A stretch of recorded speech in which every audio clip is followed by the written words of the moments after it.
Good morning and good afternoon, everyone, and thank you for joining us. My name is Dr. Carolyn Rowley, and I am the Executive Director and founder of Cayenne Wellness Center, where we take care of persons in California diagnosed and living with sickle cell disease. And we're glad that you have joined us. I want to be able to thank our team, Mary Alcacer, our program manager, who's excellent for being able to work on all the scheduling and the behind the scenes, and our tech team, 610 Designs, and for them to be here as well. So I want to make sure that I share those who make it happen. I also want to talk about Cayenne Wellness Center. We've been in this space since the year 2000. And I think we're known in this space for the education that we provide. These mini seminars are patient driven, and we're providing what you all want to know more of. We've had the brain, we've had sleep and sickle cell disease, and we've also had fatigue. We've had reproductive health and mental health and holistic health as well. We are known also for our annual educational summit. That's in September. This year, it will be hybrid in person in Los Angeles. Hope you all are able to fly down, as well as virtual. This year, we'll be celebrating our third annual Hispanic Awareness, Hispanic Heritage Seminar, where it is in Spanish and translated into English. Last year was so phenomenal. So we're going to do that again for our third year. We also have phenomenal, stellar, and compassionate community health workers in Northern California, Southern Cal, LA, Inland Empire, now in Orange County, and San Diego. And they are I would say, the forefront of what we do. They reach out to our sickle cell warriors and their families to see what it is that they actually need to provide those resources. We also have support groups, and we also advocate at point of care. A couple of initiatives in April of last year, we launched our California Sickle Cell Disease Mental Health and Wellness Initiative, where we provide free mental health to all persons residing in California diagnosed with sickle cell disease. It's free. All you have to do is contact the regional CHW and you can get started. We also, as of March 1st, just a few days ago, we added a pediatric component. So now from age 9 to 18, mental health is available, and then from 18 on. So that's wonderful. We're glad to be able to do that. Another initiative that you all may have seen, we just launched that in January of this year, is called STAC, STAC, stands for Sickle Cell Trait Awareness Campaign. And this is a 5-year public health awareness campaign that we're targeting middle school, high school, college-age student, but actually everyone in California, but we're targeting those folks to know their trait status, to know what's in their genes. We're really excited about that because we know that even though there's newborn screening that is national as of 2006, and in California by 1990, we still know that unfortunately only 30% of those families are receiving letters. So most families don't know, and children don't know that they have sickle cell trait. So our goal is to spread the awareness, make them aware of whether they have trait or not, so that they can actually make informed, educated decisions with respect to family planning. So we're excited about that. All right, so let's talk about today's mini seminar. I believe the first of its kind in terms of talking about the legal implications.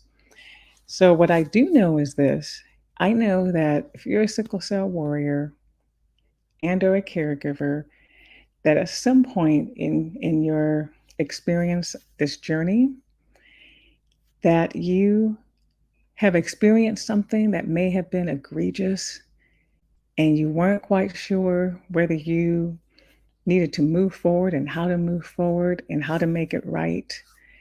And so we've heard you. It's taken a while, but we've heard you. And so what I wanted to say is that there was an article back in Pediatrics 2011, and where they wanted to determine the types of legal problems that were addressed and the impact of the legal interventions for those pediatric patients. And that this particular article hypothesized that an interdisciplinary team that included lawyers would positively affect the social determinants of health that affect persons living with sickle cell disease. So, um, no one CBO can provide everything. I think there's an attempt, but we do know we're finding out more and more that it would be important to have a legal component to the services that CBOs provide. So, what we're going to do, without further ado, is bring in Mr. Art Grant.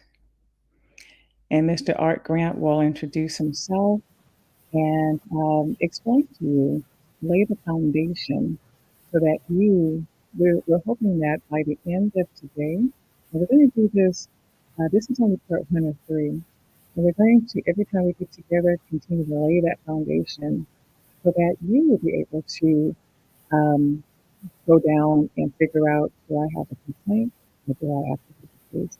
Mr. Grant, I welcome you to High End Wellness Center. It's a pleasure having you.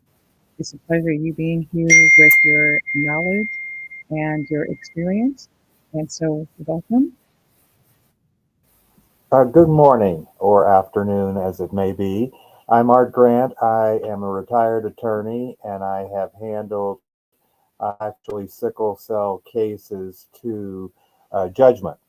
Uh, I want everyone to understand that I've been around the sickle cell community for 35 years. And so I'm well aware of the hematology issues and the kind of everyday care and crisis. One of the aspects with regard to sickle cell, and these are my observations, is the community of sickle cell patients encounters people that do not know how to care or manage sickle cell patients effectively.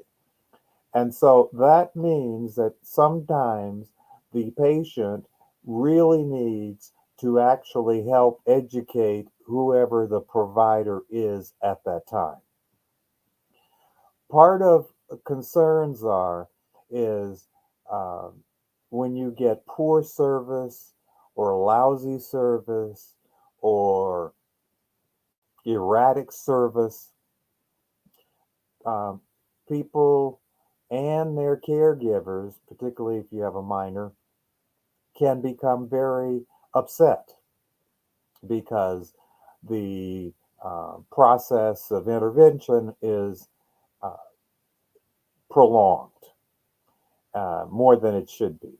And the patients, many times, know much better than where they've gone, particularly if they've gone to an emergency room or an urgent care center. So it is important that we understand. Uh, I would not necessarily say that a claim is different than a complaint, but a complaint may escalate or develop into a claim. Now, a claim normally requires that your care has been below the community standard of care. Now, that is a medical concept, standard of care. What should occur in your treatment based upon your presentation, how you show up. Are you in acute crisis, or do you have advanced heart rate, panting, shortness of breath, uh, pain in your either joints or abdomen? So the question becomes, how are you presenting, and then what should be done? Uh, Part of that is um, making sure that you are given or are giving, providing accurate information to the health professionals, and making sure that if you're taking medication, you bring your medication. If you're following a regimen, you bring your instructions so they can evaluate what you have been doing and where they may need to uh, first go. Now, once you present, it's important that you comply. Uh, you need to make sure that you're following the instructions. Don't just show up and expect to get medication, because of the quote unquote crisis with opioids or the fentanyl or other pills, um, the propofol. The medical community has become much more shy with using the pain relief medications. And because of that, uh, the standard of care in sickle cell many times recommends or requires that for intervention and relief. However, the healthcare providers are what we might call gun shy about providing uh, these kinds of um, medications because they're controlled substances. They don't want to become involved with the medical board. They don't want investigators looking over their records, and so they are much more reluctant to prescribe what normally would be considered the standard of care. Many times that can prolong the um, treatment, prolong the agony. And uh, so if you get poor care, that does not necessarily mean that you have a claim. You may have a complaint. Normally, a claim requires what's called damages. Some kind of way you are hurt. You may be temporarily hurt, or you may be permanently hurt. You may even be injured. And so, not only do you have your first portion, which may be a complaint, but you then, if it proceeds and the care is poor and you become injured, either temporarily or permanently, then you have a claim. Uh, California has certain rules, other places have rules with regard to how you present a complaint. Uh, but the most important thing is for you to get care. I don't go around looking for claims. They are normally pretty tragic. I had a case some years ago of a lady that had sickle cell, and she actually worked for Kaiser, but she also was in the Kaiser healthcare system. And she had sickle cell. She went into crisis. She was hospitalized, and they prescribed uh, narcotics, which was in the standard of care. But their format of the medical officer of the day, the next doctor comes on shift, she's got a pain complaint, she got more narcotics. Next doctor comes on, doesn't really look at the chart, doesn't study it, she's got a complaint, gives her more narcotics. Well, she got to the point of where she had so many narcotics that she actually had seizures. At that point, she, in the seizures, fractured both shoulders and both um, hips. So she had four fractured areas. And so clearly she had damages. She not only had the poor care, but she had damages. That case resulted in a significant award at a hearing, uh, but the point is that she had an injury because of her care, and she didn't cause any of it. She was in the hospital. So she didn't over medicate herself. She did not follow instructions. Uh, she was compliant in every way. So to start out with, we want to make sure that you present, that you uh, work with the professionals. If they don't know, uh, ask them to consult your regular professionals if you have any, and then uh, only if you result in a um, injury of some sort, then you have a claim.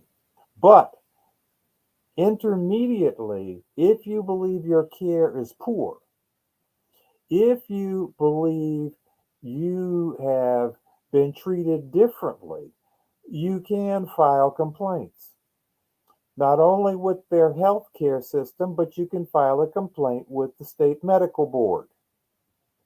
And one of the things about Cayenne Wellness is they can help you sort out, they can help you with forms, they can help you with follow through, and they can help you with advocacy. And that you will typically need. You will need to have someone that will help be persistent, because one of the things about sickle cell is you want to manage your care, you want to get better if possible, but you want to pass on and make the system better for others. And helping to make the awareness, the education, the system better is what we should all strive to do. Dr. Rowley? Wow. Um, Excellent, excellent presentation. Um, to be able to know the difference and and to make it better. I think I like your last statement, to make it better for others, um, pursue and to make it better for others. So why don't we take this time? I'm sure that we have people. We do have a panel, and I'm going to, before I call the first panelist in, I just wanted to say that this mini seminar is dedicated to those who are no longer with us, um, who couldn't beat the system. This is dedicated to the Bobbies, the Natashas, and the Britneys that where the system failed them and they're no longer with us. So I just wanted to make sure that they did not die in vain. And I think through their experience, those of us who are here are going to work diligently to make it better for others. So, why don't we bring on Heather? Welcome, Heather. Good morning, everyone, and good afternoon for those on the East Coast. Thank Um, So, what I would like for you to do is if you could introduce yourself, and then just for the attendees who are listening, we do have several people who have agreed to share their story, and so that it can be a teaching moment as well. And then we are going to have time towards the end where we will look at your comments and or questions, and we'll be able to entertain and answer those. But Heather, if you could introduce yourself and tell us your story. Again, my name is Heather Avant. If you are in this space, you may have seen my face. I try to not show my face, but apparently I'm being called on constantly to pop up. Um, I have a very interesting story. I'm a patient advocate. I'm a sickle cell patient. I have sickle cell SS, and I've had sickle cell, and I've known about it since I was in my mother's stomach. My brother also has sickle cell, so the sickle cell is something that I've always known about. I've always been aware of. And I've always been educated about. From a very young age, I have been advocating for my own health care since around the age 6. Um, I was able to kind of learn and grow and become more of an advocate. And in my drive to be an advocate, I really, really wanted I really wanted to learn more about what sickle cell was and sickle cell is. I thought it was very, very important for me to grow as a sickle cell patient. So I worked at a hospital as a volunteer. I served many, oops, I think I popped out for a second. I served many volunteer hours for the hospital. I really wanted to get my face in there, be seen, be known, because I felt that connecting with physicians who were going to potentially provide me with care in the future was going to help me to receive the care that I needed and required moving forward. I became a lecturer to second year medical students on healthcare disparities within that institution. Um, and I was very proud of the work that I was doing, speaking to med students, inviting them into my home, sharing my story as a sickle cell patient, sharing my story as an advocate. But not only that, sharing my story as a human being, as a patient, as a person, seeing them interact with my family members, letting them know that I wasn't as different from them as they thought. Showing them a different side of sickle cell, showing them that I had a career and a family who loved me and wanted to provide for me. So I did this for years, probably I want to say for about 11 years I did this. But there became a day where I had to go into the hospital as a patient on the other end of that spectrum. I went in as usual with a sickle cell crisis. I was having acute pain in one of my arms as well as in my chest. Now, we all know as sickle cell warriors, or many of us know, that chest pain can often be thought of as either a pneumonia or be acute chest syndrome. However, I didn't feel it was that bad, so I didn't really make too big of a deal about it. I was more concerned about the pain in my arm that I had felt. Um, it was pretty gnarly at that point, and I was seemingly really concerned about how I was feeling in my arm. And for me to go into the hospital, it's generally pretty bad. I have already exhausted all options at home at this point, and this is last kind of steps. I really don't want to go. I don't want to have to convince anyone that I'm in pain, and I don't want to have to make a big fuss. And of course, I didn't want to have to be off work because I also had a full-time job during that time in my life. So I ended up going to the hospital and I was admitted, unfortunately, and I was sad. I remember being very sad about that, but I wasn't too concerned because I just had this pain in my arm and this light pain in my chest. Um, Unfortunately for me, because I worked in the hospital and because I was such an advocate in the hospital, a lot of people knew me. So I had a lot of friends in the hospitals who were doctors who had past treated me, who were hospitalists, hematologists, endocrinologists. These were my friends, and I called them my crew. They were the people I called when I went in and I just needed a little extra support because I was sometimes afraid of how I would be treated in the emergency department, or because oftentimes I wouldn't be believed that I was actually in the pain I was in and was, just treated really, really poorly. Understanding that all those things can happen. Um, but trying my best as a professional advocate to make a little headway. So calling those people, letting them know that I was in the hospital, that I was concerned about my care, and they would usually check in on me. At the time, I had a friend who was a hospitalist, and hospitalists are the doctors who work on the ward floors. And she was not taking care of me because, of course, that would have been a conflict of interest. So she couldn't be my doctor, but she was working, and she came into my room because she was concerned that I was complaining of chest pain, something that I didn't really do. It wasn't something that happened very often. And so she had spoken to my hospitalist and said, "Hey, this is my friend. Can you take good care of her?" And this was in the evening. And she said, I'm concerned about, she's complaining of chest pain, and that's not something that she's ever complained of before. Again, my friend knowing my history because we talked about it. We've given lectures about it. So it wasn't something that she was unfamiliar with. So she kind of advocated on my behalf, even though I thought she was going a little bit above and beyond. And she was really concerned. And for some reason, she said, "Hev, I think this could be acute chest syndrome." And I was like, "Oh gosh," I said, "you're stretching there." I said, "It's not acute chest syndrome. I'm good. I feel okay. I mean, I'm just in pain. I just need to get this under control." And she's like, "Hev, I'm really concerned about you. I think it's acute chest." She's like, "I'm going to ask if they'll do a chest x-ray on you tonight. And then we can make sure, and to keep an eye on you." And I said, "Oh, you're just being overprotective." And she is, even to this day, still very overprotective of me. So throughout the night, I felt okay. The chest x-ray came back and it was clear. There was no indication of acute chest syndrome at that time.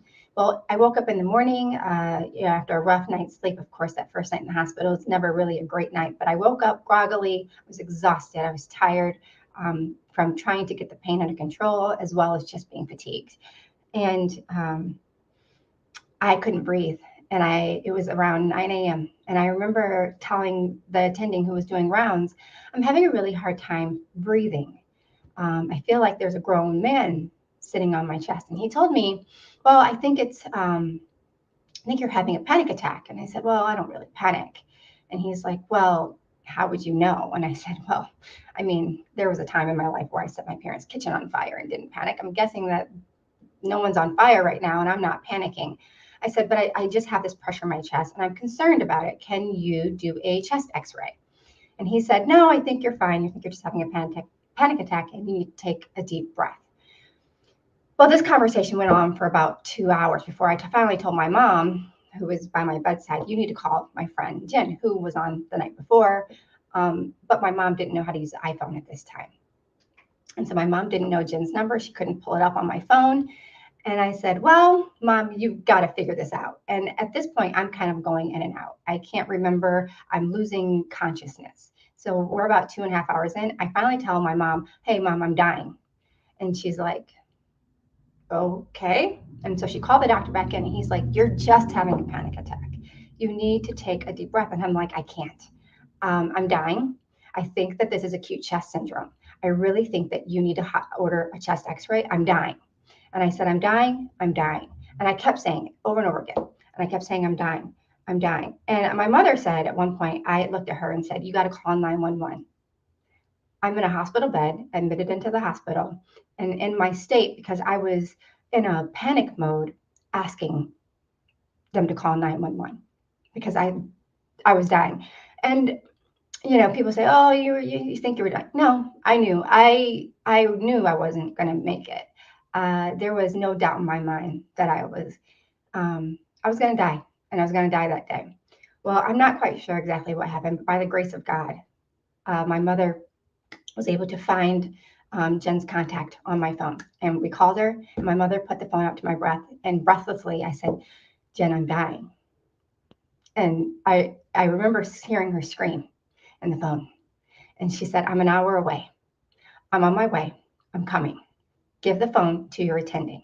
So I gave my cell phone to the attending doctor who's standing at the foot of my bed, telling me that I'm just needed to breathe, take a deep breath.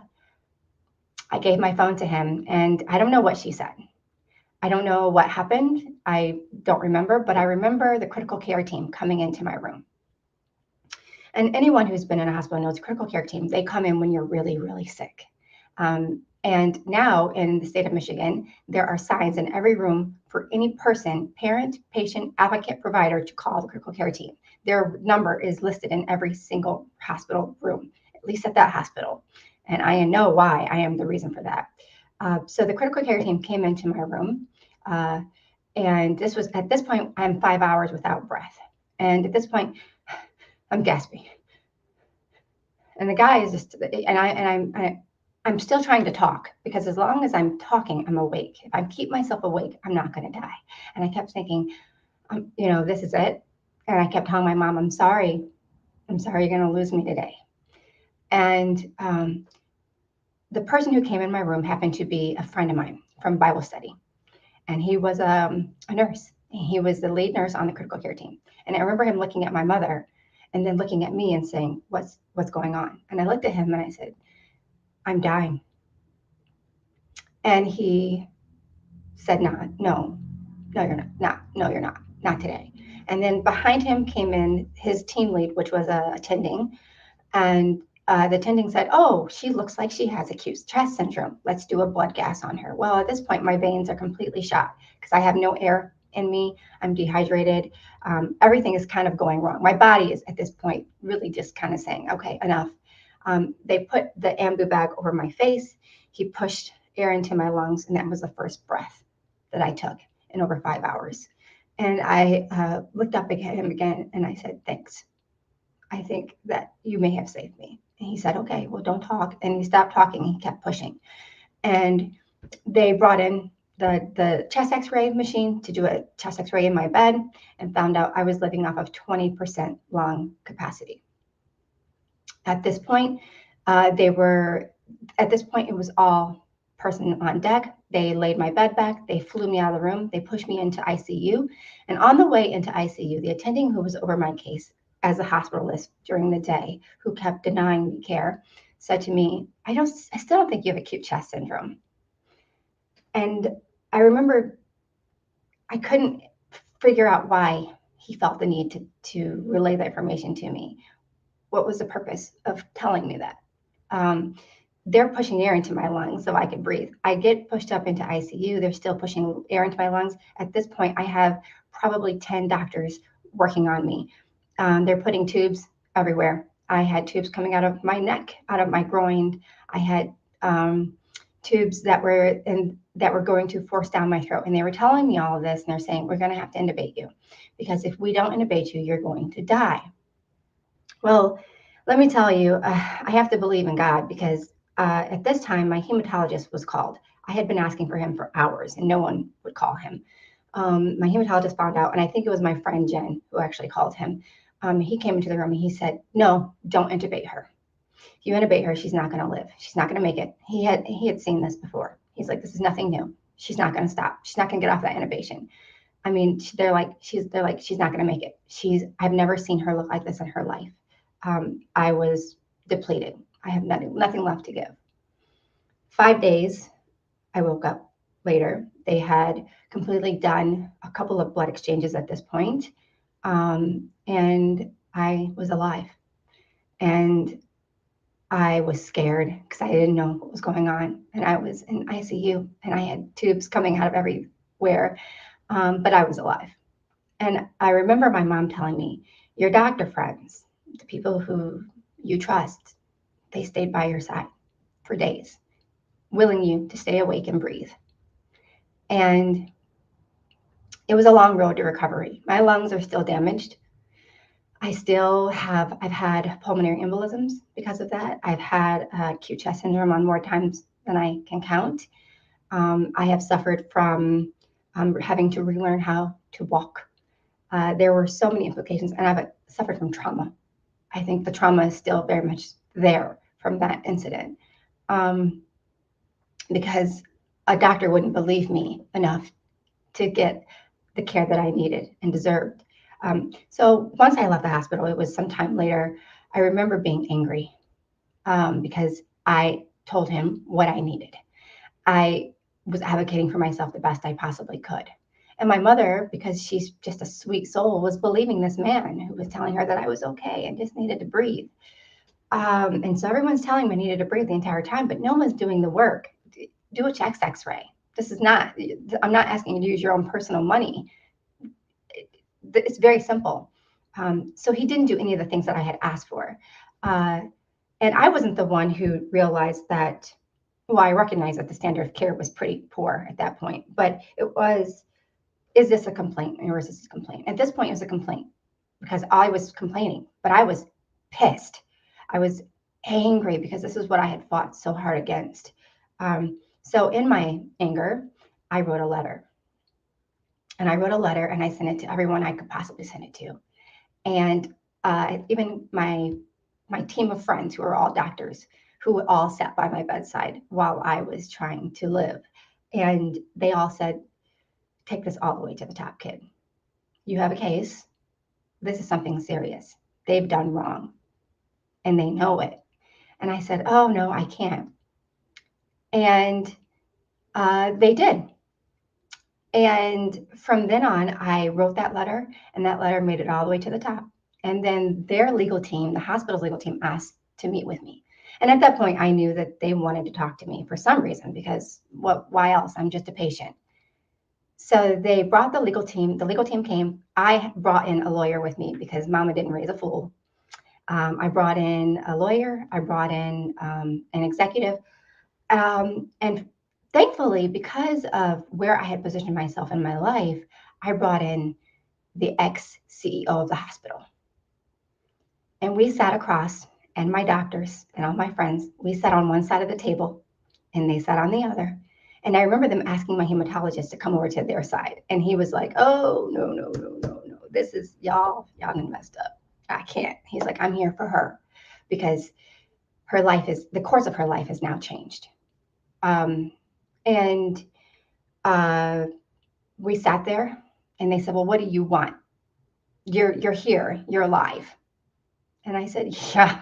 They said, well, if you would have died, then you would have a claim. And I said, yeah, but the course of my life has changed. I had to relearn how to walk. My lungs are forever damaged. Can you give me lungs back? And they said, well, no, we can't give you lungs back. And they said, well, we can't really give you anything. What do you want? I said, well, you can give me a lot. And no one really had to speak for me because I was pretty eloquent. And they asked me for the doctor who was treating me to come into the room. He was in the hall and I said, no. And they said, why not? And I said, because I'm still angry. This man completely left me in shambles. And so they asked me what I wanted. I told them what I wanted. And they said, well, we can't give that to you. And I said, well, yes, you can. And they said, no, you can't. I said, I was born at this hospital. I've been a patient at this hospital since I was born. I work at this hospital. I'm an advocate at this hospital. And I am well-spoken. So what I'm going to do, which, I know what you don't like is bad press, is I'm going to take all these people who are sitting next to me and we're going to go to the news. And they said, well, what do you want? And then I was able to tell them what I wanted. And they gave it to me. And it was because they didn't want bad press. I didn't want to take them to court. I think that was doing too much. I didn't want, and my lawyer said that you probably don't want to take them to court. This is a massive institution. And you don't, but I did want the doctor I wanted something to happen to him. I wanted him to feel my pain. And I know I wasn't going to get that. And that was anger speaking, right? That was me being angry with this hospital. Funny enough, I got what I needed. I got an award.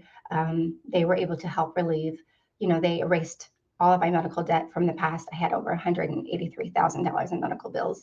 They took care of all of that and some extra. So I was happy with the funds, but it wasn't about the money for me. It was about the lesson.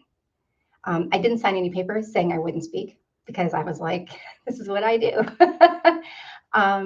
People ask me what hospital is, and I'm more than willing to share. I'm not going to share today because I don't think it's a place to share. However, I can tell you that when I travel home, I'm in Texas and I was in Michigan. When I travel home, if I were to fall in crisis, I would fly back to Texas to be treated because after that incident, I no longer trust that medical facility. I no longer trust them. I no longer trust anything that has to do with them. Funny enough, I still advocate on their boards. I still sit on their boards as a patient advocate. I still speak to their medical students. And I still share this story.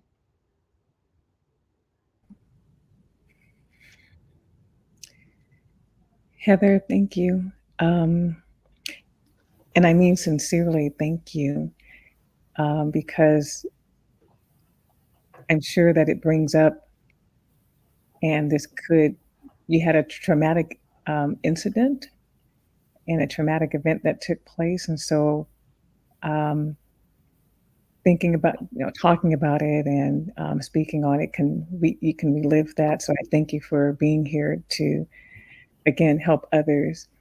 Mr. Grant, what a story. I like to get your expertise and take on Heather's story. Well, I just appreciate how eloquently she told her story. That is really very important. You were so fortunate that you were prepared at the time of your crisis to be able to help manage. And it's a disappointment that uh, you weren't able to um, be more forceful, because many hospitals that I have seen, and a few that I have been a patient in, they actually have on the wall a little sign that says patient rights. And I have had to point out, when I'm a patient, I want what's on the wall. But they have never read what's on the wall. And so I said, it's right there. It says I can do this and I can ask for this. And so part of, as you said, in every room now, there is this notice of how you can get around people that are denying you care. And so, that's important for people to be aware, is that you can ask for, essentially, I don't want to call it a second opinion, but another opinion. And Absolutely. and that is something that, rather than getting madder and more upset with one, is that you ask for the supervisor.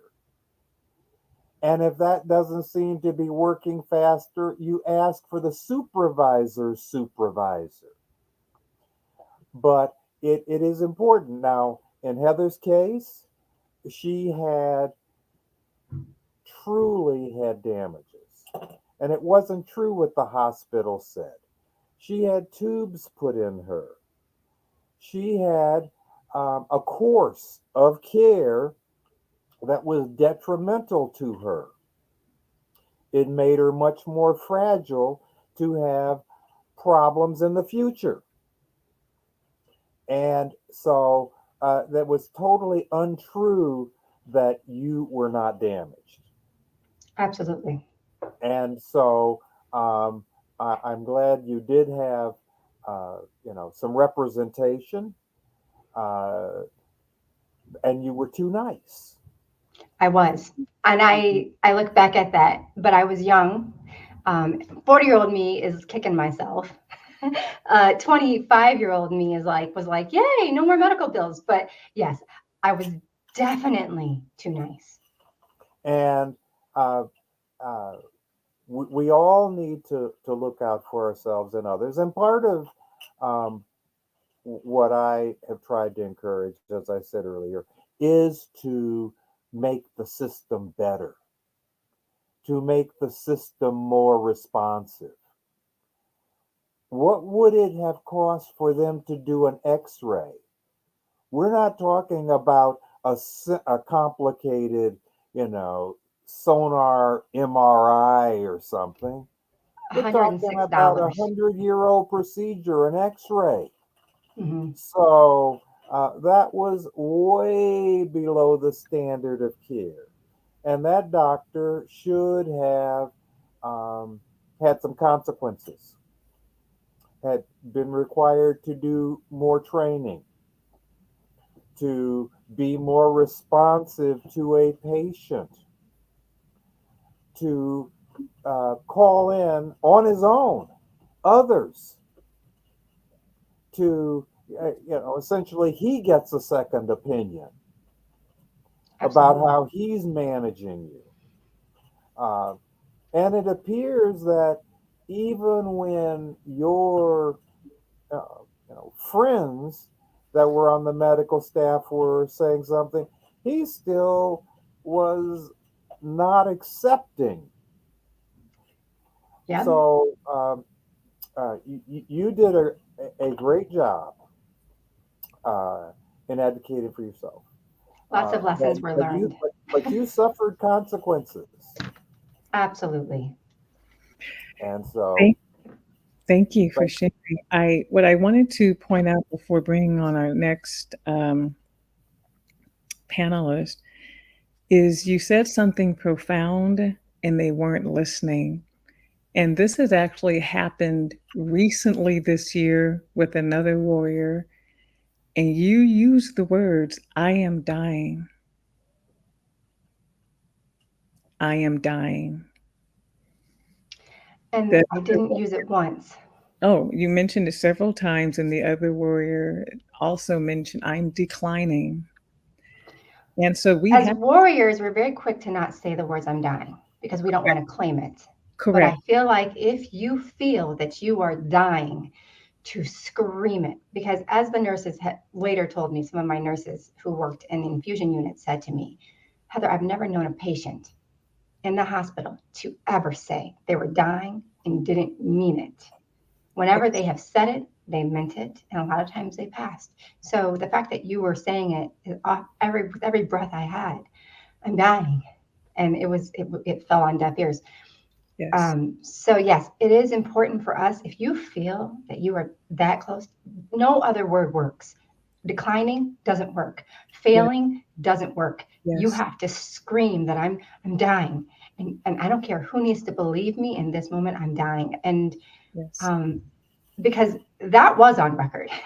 My mom had somehow recorded me saying that over and over again on her phone. Okay. Thank you. We're going to bring you back. Thank you so much. So at this time, we're going to bring in our sickle cell caregiver, Elsa. Welcome. And you're on, if you can unmute, dear. Yay. That's Hi. important because I was starting to talk and you can't hear me. So first and foremost, thank you, Dr. Rowley, for creating this space. Yes, Thank you, Mr. Grant, for coming on and sharing your expertise. yes. And Heather, Mm, what you just shared just now has been tearing at my heartstrings and is exactly why I am currently in the space that I'm in and here to share what what I'm going to share. So for me, I am a mom of a 7-year-old warrior. He has sickle cell type SC. Um, for the most part, our lives have been definitely changed and touched by sickle cell, but we have not had as many crises. We've had our series of crises, but one of the issues that came upon us that I felt was very important to share in this space was 2 years ago. So the first 2, 3 years of his life were really tough, where we were trying to figure things out and how different aspects of life affects his sickle cell disorder. And we quickly realized that certain things worked better and certain things were not. So the first 2 years, it was trial and error. And then we really had a good solid, again, he's only 7 at this point. So the first 2 to 2.5 years were a little rough. Then we had a really solid 2.5 to 3 years where there was no hospitalizations. And then the last 2 to 3 years has been the same. But what had happened to us, was in 2015. So it was in that rough stage where we're still trying to figure things out. He had not been hospitalized in over 2 years. And May of 2000, so we're in 2023, so 2021, he had a crisis. It was the first in 2 years, and that required us to take him to the emergency room. And taking him to the emergency room. It was 5 o'clock in the morning on a Saturday morning at that point. So we're at the ER. So we live in the Massachusetts area. So we are about 20 to 30 minutes outside of the Boston area without traffic. On a good day, even at 6 o'clock in the morning, you might find traffic. So it took us a good hour to get in there. By 6 o'clock, we were in there. They started doing all the blood work and trying to rule out there's no infection, there's nothing more serious, that what he's experiencing is in fact just a crisis. So we spent most of the day in the hospital. By 4 o'clock, after several rounds of medication and fluids and antibiotics and several rounds of lab works, everything came back normal. By 4 o'clock on this Saturday morning in May, we're getting ready to get discharged. Sorry. So as we're getting discharged, it's okay, what pharmacy do we need to call the prescription? Because it's on a Saturday, most pharmacies close early on Saturdays. So there was and let me insert a tiny little caveat. So I am a marketing professional. I've worked in the marketing space for nearly 20 years and have worked for the same company. So our entire lives, we have had the same insurance company. So up until this crisis, so I left that job to pursue my own marketing firm and to be a consultant at the end of 2020. So by 2021, his insurance, he's now covered by dad's insurance, where he was covered by my insurance previously. And where I worked I worked in marketing, but it was for a large retailer, a supermarket company, and we owned pharmacies. So because we owned pharmacies, we were only allowed to get our prescriptions filled and all of the dependents on our medical insurance through through our own pharmacies. So I've never had that issue because anytime I needed anything, I knew the right people to escalate it to get what I needed. And my managers, directors, and the president of the company, everyone knew the SJ's condition when he was born. So if I needed anything, there was not an issue. But by the time this situation with the hospital happened, I had been about 6 months out of my old job, and he's in his new insurance through his dad's job. So through that, we can go through anywhere. We were not restricted to sticking to the stores that we carried pharmacies in. So CVS was the closest pharmacy at the time, and the hospital called all the CVSs in our area. The one that closed the latest is the one that they chose to send the script to. They explained the issue, everything that had happened that day, what my son's condition is, and the CVS closest to our home, which was about less than a quarter mile from our home, were willing to fill the script. So we're rushing through everything. He gets his last dose of Oxy at the hospital just before 4 o'clock p.m. And they discharge us. And now we're rushing to we live about 45 minutes away at that time. So we're rushing to get to the hospital to the pharmacy to get the prescription. At exactly 5:50 p.m. I pulled into the pharmacy, and I get to the counter, and I'm waiting in line. And I explain, "Hi, I'm Elsa. Tufts Children's Hospital had called earlier. I'm here to pick up a prescription for my son." So the first thing she asked for, which was completely legitimate, was for an ID. Legitimate, but I did not have a way to provide her an ID for the simple fact that we had left for the hospital so early that I took my purse, but my wallet that had all of the IDs and all my credit cards and debit cards and everything was left at home. So once I got there to the pharmacy, I realized that the wallet was missing. So it's like, okay. So I explained to her, oh, I don't have my wallet, but I'm the same person that talked to you as well as the nurse at the hospital. This is the situation. This is what we need. I actually have a copy of my ID on me. Will you accept that? So she says no. So the pharmacy, because it's a Saturday, the pharmacy closes at 6 p.m. So I got there at 6:50. So she still had 10 minutes. Mind you, I'm less than a quarter of a mile from the pharmacy, so I can easily drive home in less than 5 minutes and come back. But what she tells me to do is, do you have a way? Can somebody meet you here with an ID?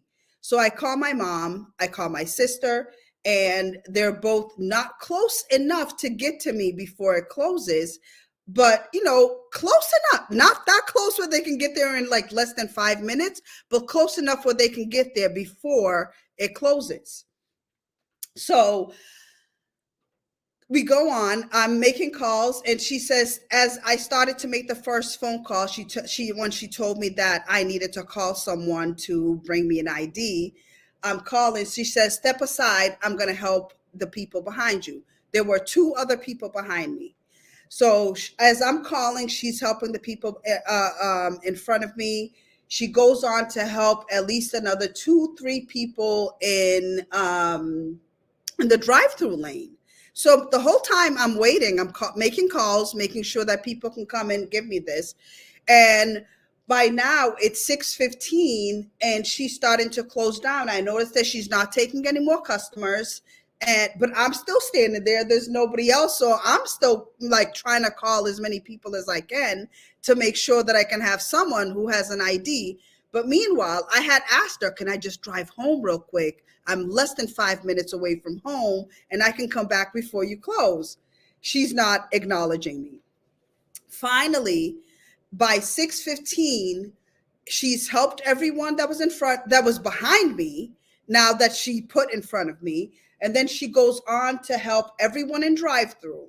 At 6:15, I'm looking at the time, like she's at the register, not saying anything to me. So I said, ma'am, what else can I do? I'm closed. Like, what do you mean? Like, I've been standing here for 25 minutes. I understand you closed at 6 o'clock, but I have a 5-year-old in the car that is in severe pain. Like, ma'am, do you understand what sickle cell is? I do understand what sickle cell. I'm Nigerian. Oh, okay.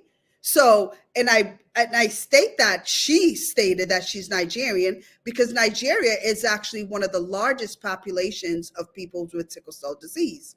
So, and then I went and asked, well, so you're well aware of sickle cell disease. I am aware of sickle cell disease is and what it does. It was she was very scowled face and was just very nasty. But in that moment, I'm closed. I can't help you. So I said, ma'am, I've been standing here for 25 minutes now. I expressed to you, and Tufts had called in and told you the issue, and that he's a 5-year-old kid with sickle cell disease who needs this medication. This is Oxy, so it's not like it's Tylenol that I'm coming to ask for. Again, she said, there's nothing I can do for you. We're closed.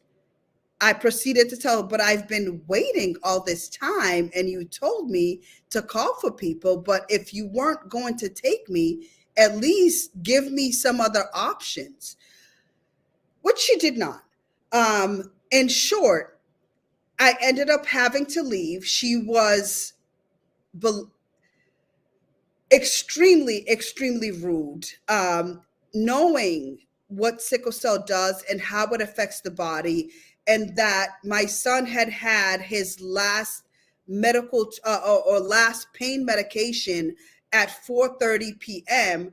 before or by 8 o'clock he needed to take, or 8:30 needed to take another dose. So if she's denying to fill the script at this time at 6 o'clock, How am I going to get him another dose?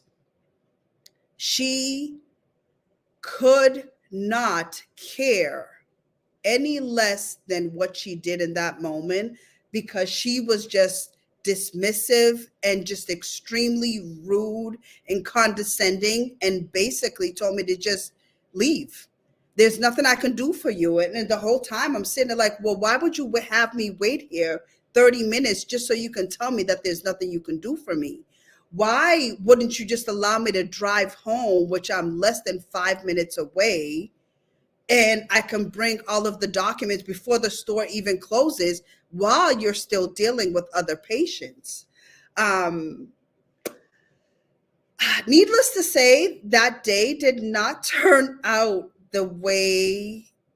It tested everything in my powers as a human being, as a mother, seeing her child suffer and not being able to do anything about it, but just to know how callous of a human being she actually was in that moment, knowing the effects of sickle cell, what it does to a person in general, but then to know that this is affecting a child because you have all of his information in front of you that the doctor has provided, the hospital has provided, and you still choose to say, no, I don't want to fill this script. It was heartbreaking. It was sad. It turned me into a person that I did not know, to be very honest, because in that point, it was just, how could you be so heartless to let me leave here knowing that most pharmacies are closed at 6 p.m. on a Saturday, and you're not even giving me any other options, but saying, that's it, I can't do it, I'm closed. So I ended up calling the hospital after that incident with her, and just being vexed to the point of, I don't even know what, to be quite honest, but just being vexed to that point, and working with the hospital, we were able to find another CVS pharmacy in a nearby town that was able to stay open past 6 p.m., understanding the issue and being able to fill and making an exception. So what I learned is that they can make an exception and give you a 24-hour enough a dosage for 24 hours if they can't fill the full prescription.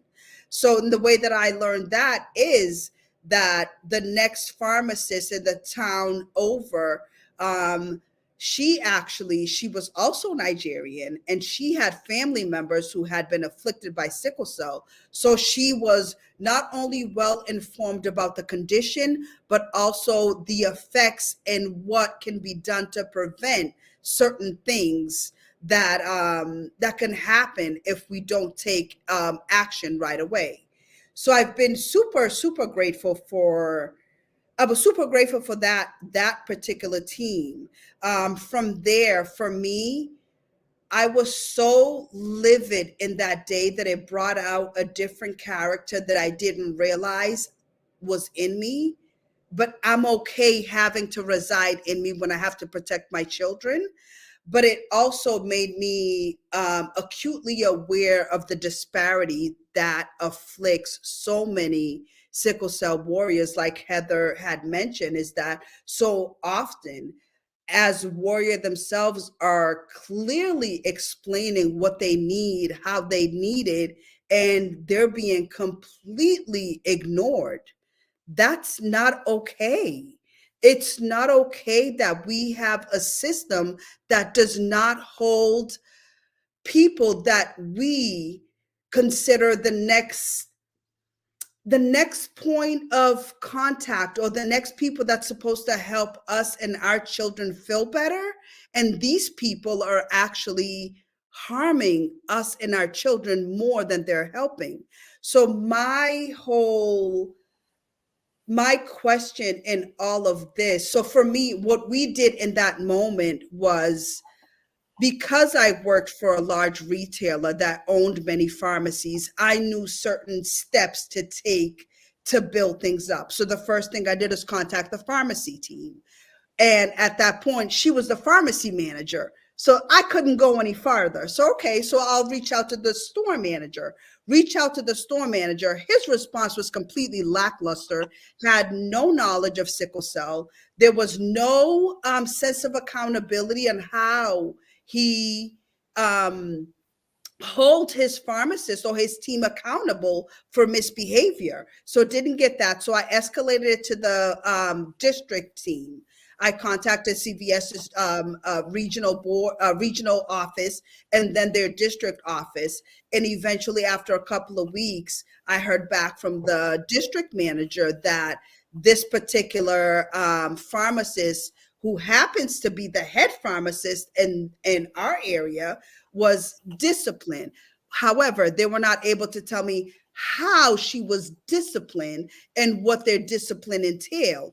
And for me, part of the discipline should be a full course in teaching you how to treat people with certain ailments or all ailments, because anyone who's coming to a pharmacy, you're the next best thing to a doctor, or you're almost perceived as our God in a certain way. So how do we get to a point? And I know for me, I left it at where it was for the simple fact that I didn't have the energy or the time.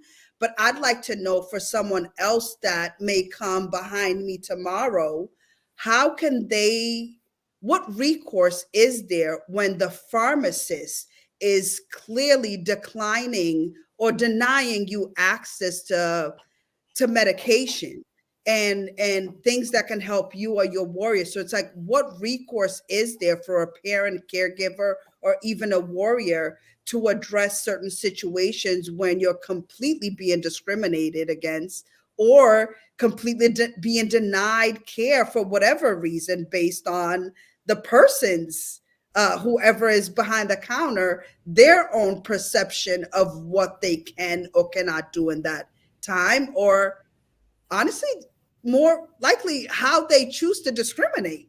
Because her, as a Nigerian who told me she was well aware what the disease is, what it does, and to choose not to fill a script for a child, to me, you are completely negligent and just an evil person. So, what recourse is there for parents like myself coming or encountering a situation similar to what I encountered? And what can they do? Is that a complaint? Is that a lawsuit? Where does that fall in this conversation? Elsa, thank you so much for sharing your story. And before I have Mr. Grant respond, I did want to also just add not just this story, but there are other warriors who have gone to pharmacies who have been denied. Mhm. And there's an issue then if you go to yet another pharmacy, because that also follows you. So I'd Yes. like for Mr. Grant to kind of speak on both your issue, so that it doesn't happen to someone else, but also the larger issue of the warriors who have encountered being denied um, their pain medication. Mr. Grant? One of the things that I think really came forward and that is pharmacists are licensed and they have a normally, and they have a pharmacy board. And uh, going and filing essentially a complaint with the pharmacy board, and normally the pharmacy boards and all the boards, whether it be the medical board, the nursing board, the pharmacy board, they have investigators, and because they want to go out for different kinds of issues to actually see what's going on at the point of sale. And so the suggestion is, and now most places have forms online. So you could go online, get the form, look at it, speak to quote unquote an investigator, whatever their titles are, um, and then uh, go forward. Now, I wouldn't say, because you did say that you got a workaround. You went someplace else. They gave you 24 hours. You didn't say that your son actually missed his timing for the next meds. Um, but it was a horrible experience. You did work internally, and you had some unique facts of you were required only to get reimbursement through your corporate employer's requirements. I mean, and you did in fact find another pharmacy that actually filled it.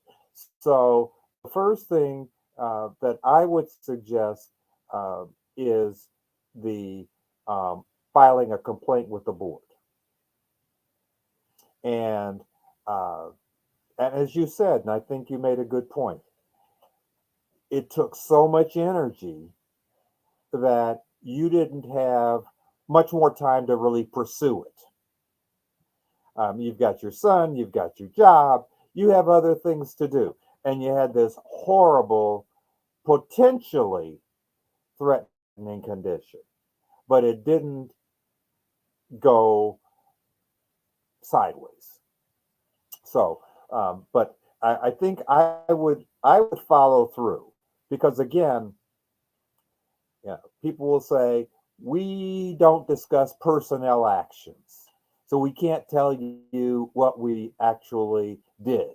But we can assure you that we express some concern about your situation, and we want to make sure that we're meeting the needs of our people. So anyway, but that would be the next thing I would do.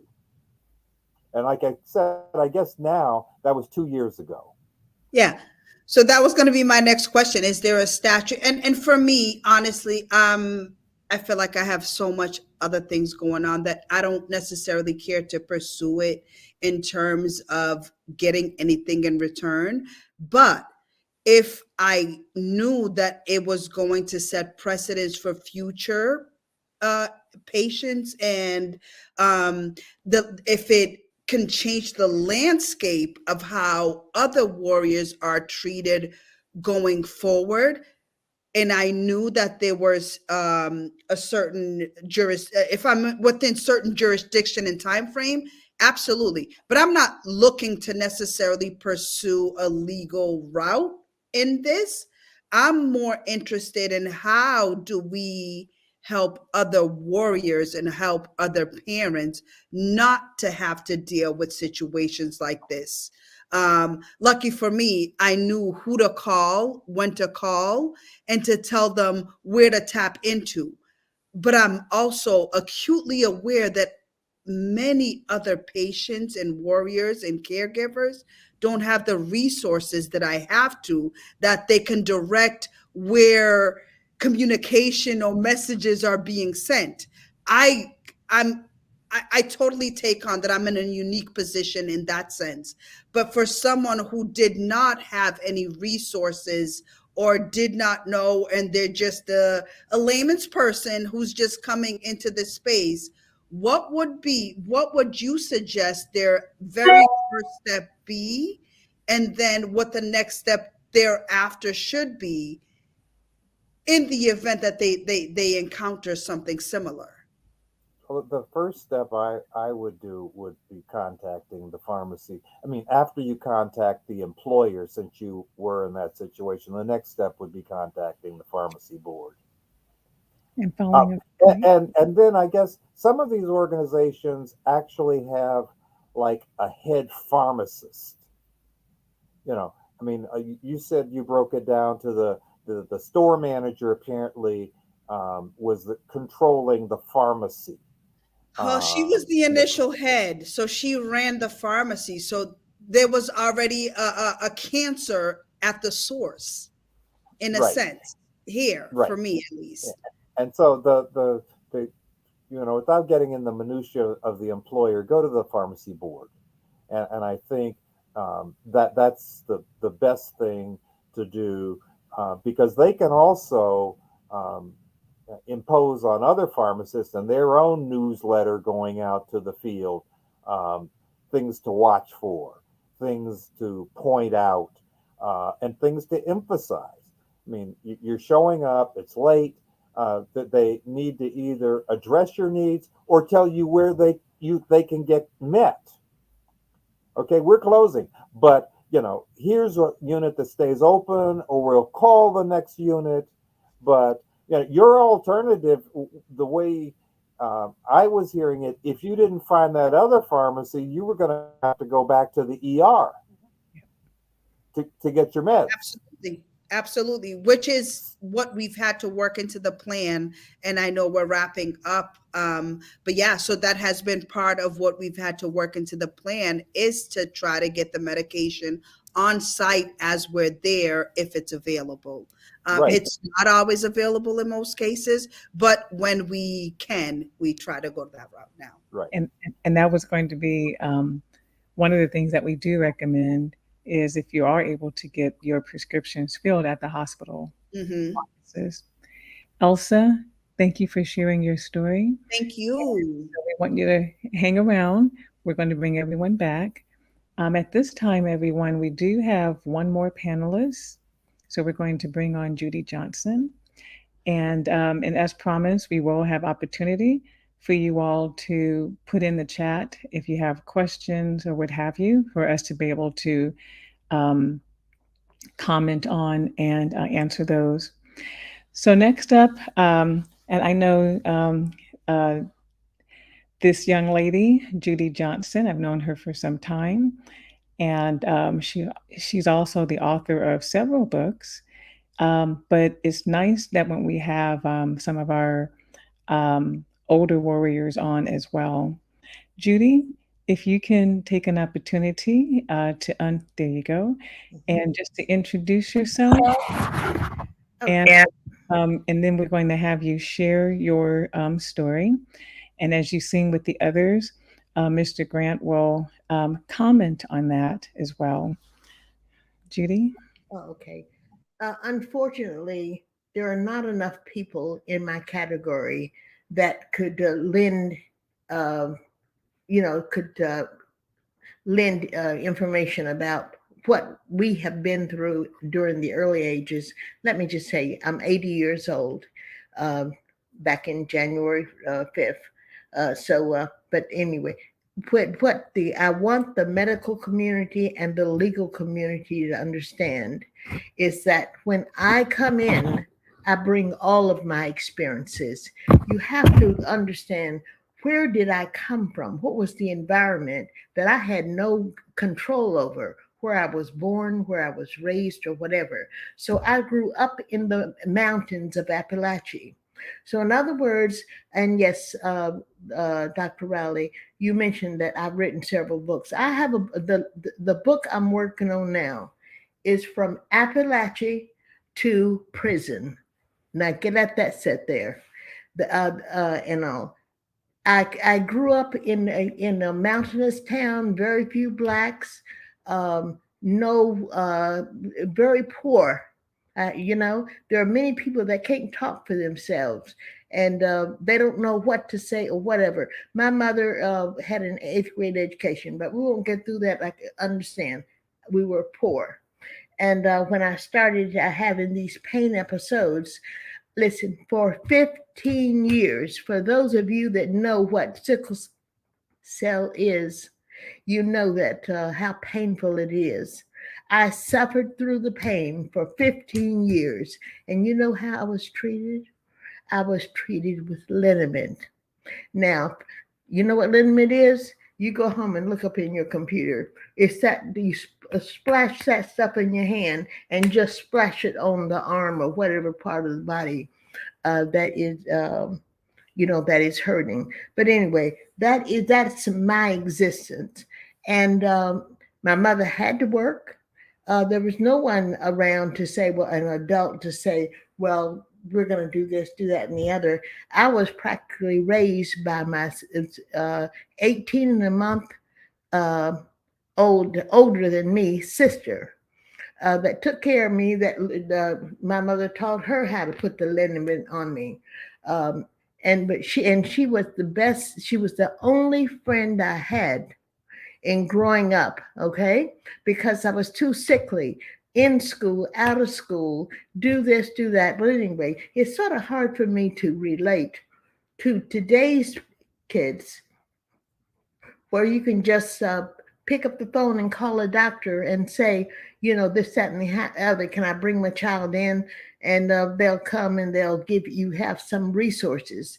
There were no resources, but that's another matter. We'll talk about that uh, in my next book, From Appalachia to Prison. And the reason, understand, the point I want to make is all my life, but as I learned how to fight, how to preserve myself, I learned how to listen to my sister, whatever, sit still, don't move, and because they're afraid if I moved, I might start crying again. But anyway, so that I've had, then when I go into, I'm not a mean person. I'm a very nice person. I've always been that way. And what I've always wanted in growing up, I just wanted to be like other children. I've never had a child to come to my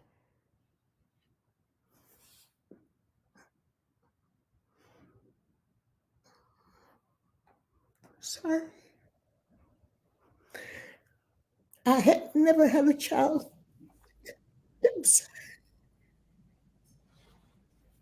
to come up, knock on my door, and say, "Can you come out to play?" Which is a normal thing. I had to always sit on the line because my mother, they didn't know what to do. I kept crying, you know, uh, so that it wouldn't trigger anything. That is my existence. Now, when I went from this to this to this, and when I ended up in with my grandparents in South Carolina, um, things began to look up. That's another matter; it'll be addressed later. But the point I want to make, and I did eventually get to college, and but listen, everybody can't talk for themselves. They're too poor to do some of the things. And we don't talk like these two ladies just before me, able to express themselves. And so this is what the medical profession they see them, okay? And so they size you up when you come in as to how well they're going to treat you. I go in the ER room now. Um, I know what I know what to look for.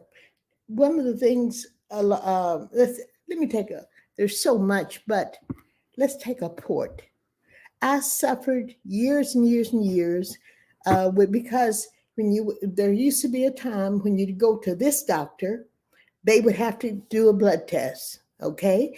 You'd have to go to a different doctor over here, and they'd have to do a blood test. Nobody shared information. So eventually my veins collapsed. So anyway, they collapsed. And so the best thing, every time I dread having to go to the doctor because my arms and everything would be black and blue. It takes them a long time to even find a vein. Well, this is what I bring to the emergency room, uh, and all. So now they gave me what do you call it? A port.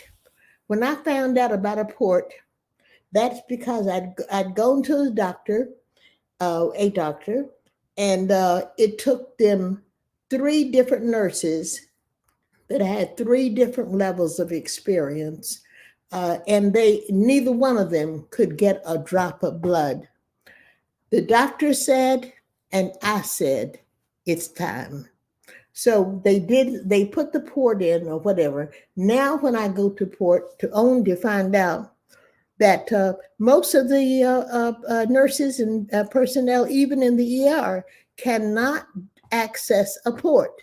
And that is a problem right there. Uh, that's an issue, but I'm not going to tell you about that's because that's another matter. But what I do want to share with you is my experience with the COVID. I had a stroke, and I went in. I was blurred speech and everything. Went to the ER, and so they did the preliminary tests and suggested that, well, listen, you have to come stay overnight because there's another test they need in order to do that, but it can't be given until the next business day, and so that's fine. They kept me overnight, but they have to do a COVID test. At that point in my life, I had never had anything to go down my nose. I was scared. And I said, well, listen, I felt good because I was keeping up with what's, going on with COVID and all. Everybody was scared and everything. So, when they said something about, what is it, vaccination or whatever, I was the first in line. I was calling my doctors, can I get this now and whatever. And so I was happily told the doctor, I said, I've had my shots. I've had this and even had the booster shot. They said, well, tough. I mean, not, they didn't say tough, but anyway, yes, but we have our regulations and, we've got to give you this, test. I said, well, I've had this. And so that doctor left out and sent another doctor in, came up with the same thing that I said, how long have you all had this? And they said, ever since the beginning of COVID. And I'm thinking, I said, well, this can't be because this is the hospital I usually go to. And so I've never heard that before. Anyway, back and forth, and I refused to take the test. They did not offer me an alternative. So they sent me to the COVID floor. And I thought to myself, this can't be this anyway. I ended up on the COVID floor. In there, they have it's a what do you call it? A mirror, a one-way mirror, put that which people can come in behind you and observe you, um, and they have a microphone, something that so you can talk to them back and forth, and so that was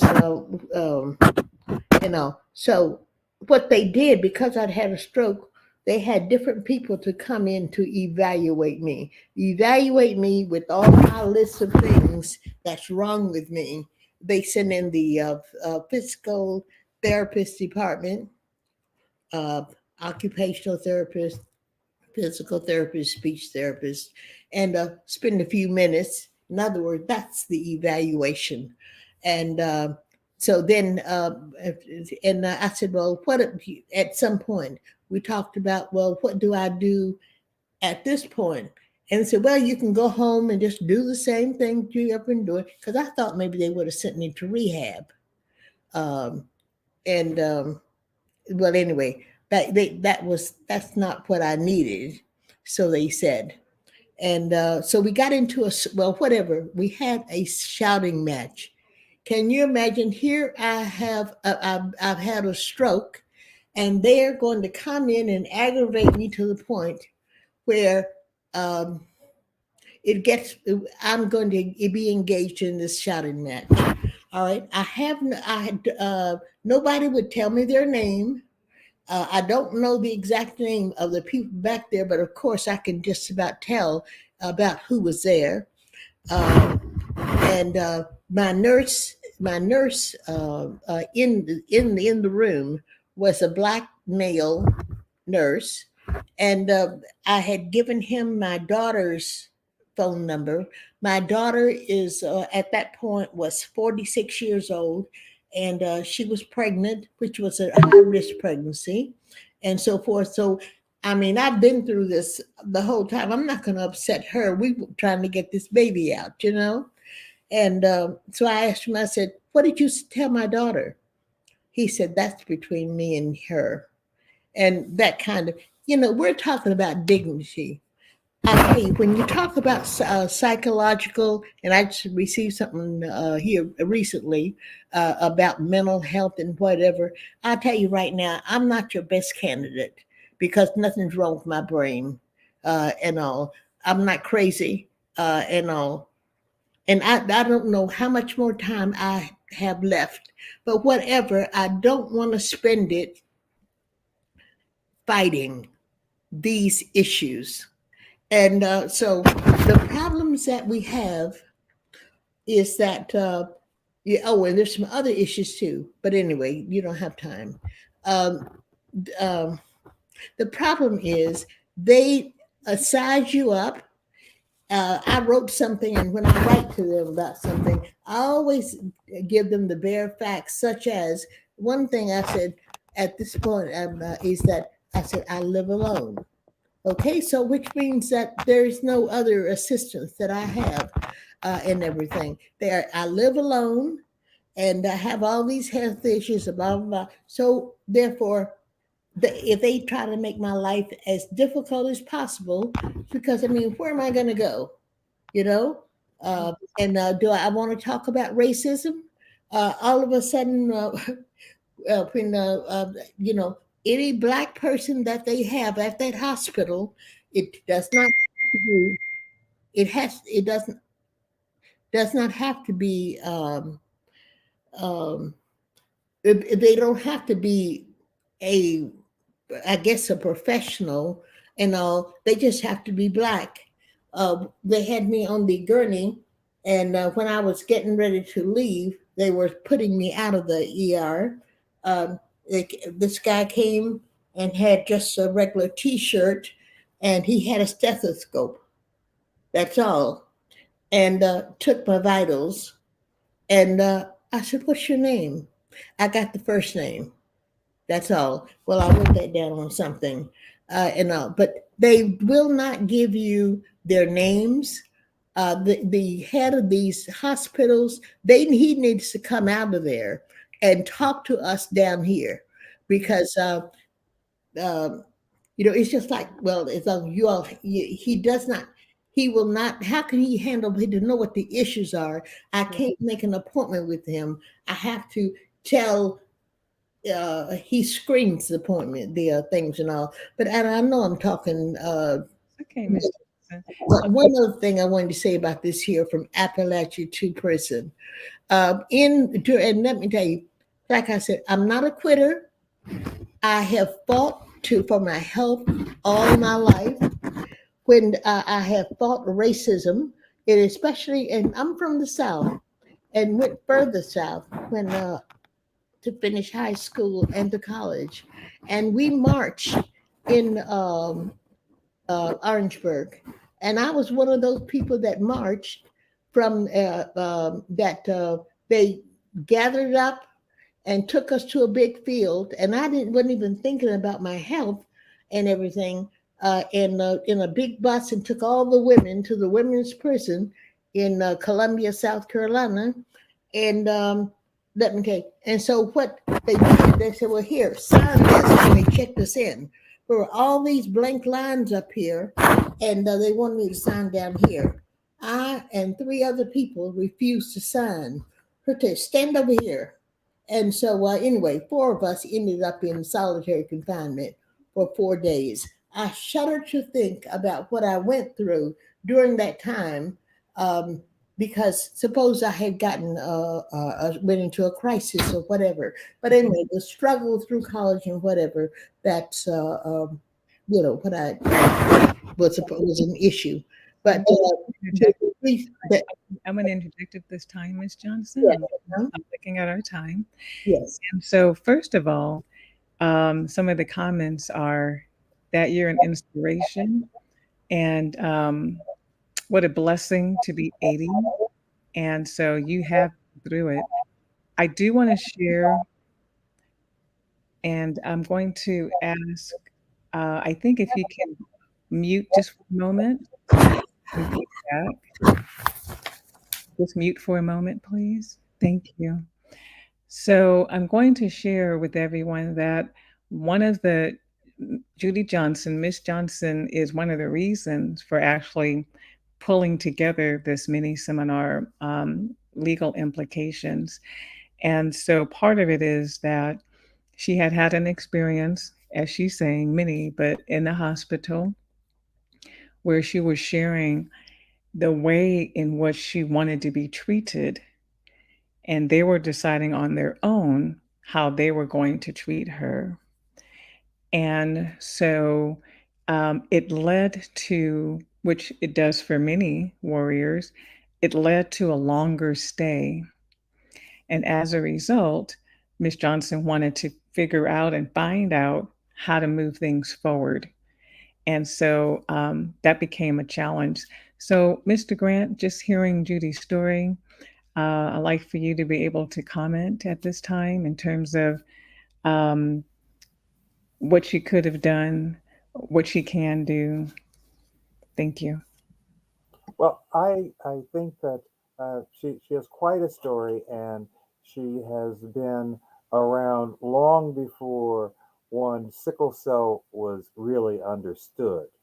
Uh, as you indicated, I mean, it was.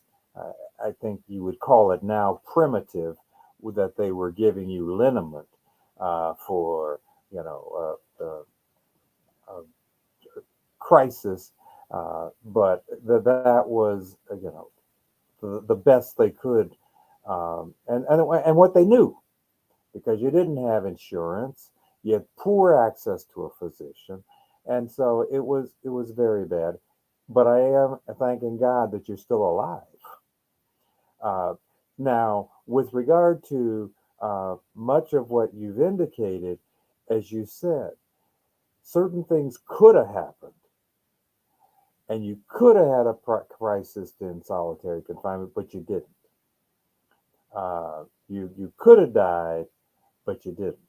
So where you are now is, I think, the best thing that happens uh, for you is if, because you're now talking about, as you say, they size you up and then decide what kind of care or level of care or quality of care they will provide. And part of it is the patient knowing, um, if they're going into a situation that is underwhelming, that you uh, try to be as brief as you can, um, because uh, as we said earlier, and I think um, one of the people mentioned was Heather, I believe, not Heather, but Judy, uh, was that uh, if you go to different pharmacies, you go to different providers, they are going to assume that you're essentially doctor shopping, you're medical shopping, and they are reluctant to help you then. Really, you're trying to get care and attention that's appropriate, and they're perceiving it as shopping. So it's very important that you understand your condition, and that you, uh, in those situations, you file a complaint or multiple complaints um, with agencies to try to get better care. And to at the institutions, you look now for the patient's rights, and you follow those um, procedures that you're told. Because many times they also, when you're signing all those papers, when you get admitted, give you a yellow sheet and they give you a green sheet. They have patients' rights, but they just say sign here. And if you look at them, They are actually telling you how to make them responsive. That's the issue. How do I make this institution responsive to my needs? And so I hope that you don't have more difficult times because you've lived a long life. So thank you. Yes, thank you. It's at this time that we're going to bring our all of our panelists back, and I'm actually looking through the hey there, Heather and Elsa and Judy. I'm going to now look at the chat to see if there are any questions and that are directed at you all. So once again, thank you. So, okay. Thank you so much, Tech Team. So, where do sickle cell disease patients fall legally when going to the emergency department and not being triaged within a reasonable amount of time based on their pain level, based on the racial disparities and discrimination that many sickle cell disease patients face when trying to get medical care, or discharged without getting the correct pain management? And so that's directed at Mr. Grant, but I did want to just say um, there is an article by Jeffrey Glassberg that talks about um, an emergency department and literally what the emergency department should do and how to be able to treat and at what level of care that persons living with sickle cell disease should be triaged at. But Mr. Grant, if you can answer that question in terms of where people are legally when they're going in and they have long wait times, and it should be at a level one, but they're usually within, according to Jeffrey Glassberg, you should be seen within 60 minutes. And according to Jeffrey Glassberg, once you're seen and given your pain medication, you should be checked on every 30 minutes, which doesn't happen, unfortunately, every 30 minutes, and then given pain medication around every 60, just to kind of continue to check in. So, good question in terms of where are we legally when that doesn't happen. Thank you. It, there are two things. Dr. Rowley, I'd like for you to identify further where one could find that article. Yes, I'm going to attempt to put it in the chat so that it could be made available to everyone. It's one of my go-to articles, and so I'll make sure before we end that that is actually in the chat, both the private as well as the comments for all. Thank you. Well, I think that's a very good point. And one of the things I would encourage is that everyone in this community first print the article out. And if you're a caregiver or if you're a patient, literally take it with you. And when you present, let them know that you understand what the standard of care is. Let them know. It's my understanding that I should be seen within an hour. Use the magic words. I understand the standard of care. And also ask that they put it in your chart. Patient complains they are not being treated within the standard of care. They control the paperwork, but you can request that they chart what you have told them, because what the patient reports or how the patient presents should be charted. And if you let them know you understand that you've been to Dr. Rowley's seminar and they told you at the seminar that this is what the standard of care should be, then it is on them at that point to pick up. You know, doctor, or you know, nurse, I understand I'm supposed to be, receive medication every hour. What do you have to say about that? I understand. You don't have to tell them where you got your understanding. Just tell you, I understand. And you can also state, I don't think my care is within the standard of care, because at that point you are framing a complaint. Now, if you later wind up with pneumonia, the acute chest syndrome, they are now committed to having to identify. Patient came in, told them they weren't getting treated properly, and things went bad like Heather. So you will then move from a complaint to a claim. So it's Um, important that you can let them know you have some understanding, because you are, uh, to call what I would say, a frequent flyer or a frequent visitor. And when you have these emergency situations, that you understand, basically, you're not trying to tell them how to do their job, but you are trying to tell them, or you're trying to remind them how to do their job. thank you.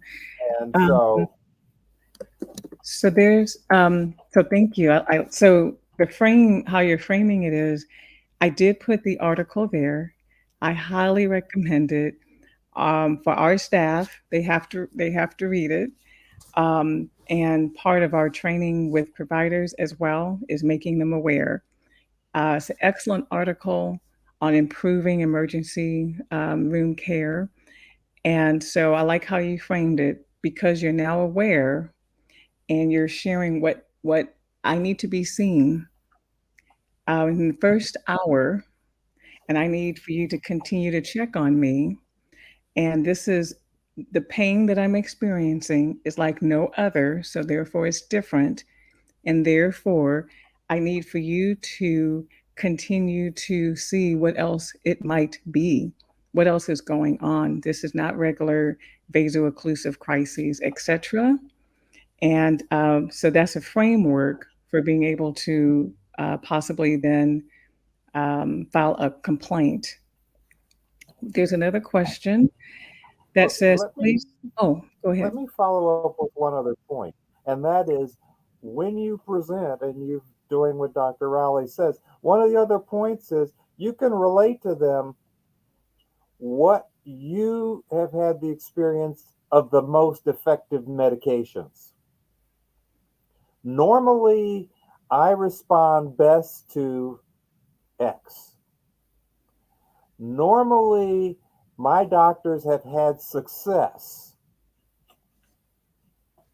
So you can let them also know uh, what your typical treatment has been with this kind of presentation.